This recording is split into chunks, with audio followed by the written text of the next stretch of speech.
سوچئے اگر ایک بچہ ایسے گناہ کے نتیجے میں دنیا میں آئے جس کا اس نے سوچا بھی نہ ہو تو کیا وہ بھی مجرم ہے؟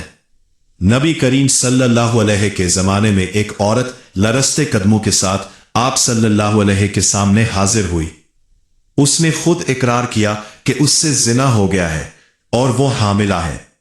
مجمع خاموش تھا، لوگ فیصلہ سننے کے منتظر تھے، لیکن نبی رحمت صلی اللہ علیہ کے ساتھ نے فرمایا، جاؤ جب تک بچہ پیدا نہ ہو جائے۔ وقت گزرا، بچہ پیدا ہوا، وہ عورت پھر حاضر ہوئی۔ لوگ سمجھے اب سزا فوراً دی جائے گی، مگر رسول اللہ صلی اللہ علیہ کے فرمایا، جاؤ بچے کو دودھ پلاؤ یہاں تک کہ وہ دودھ چھوڑ دے۔ یہ سن کر لوگ حیران رہ گئے۔ کیوں؟ کیونکہ اسلام میں بچے کا حق ہر سزا سے پہلے ہے۔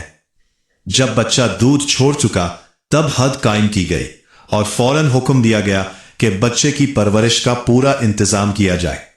پھر نبی کریم صلی اللہ علیہ کے بات فرمائی جو قیامت تک کے لیے قانون بن گئی، کوئی جان کسی دوسری جان کے گناہ کا بوجھ نہیں اٹھاتی، یعنی زنا کا گناہ ماں باپ کا ہے، بچہ بے قصور ہے، پاک ہے اور اللہ کے نزدیک محترم ہے۔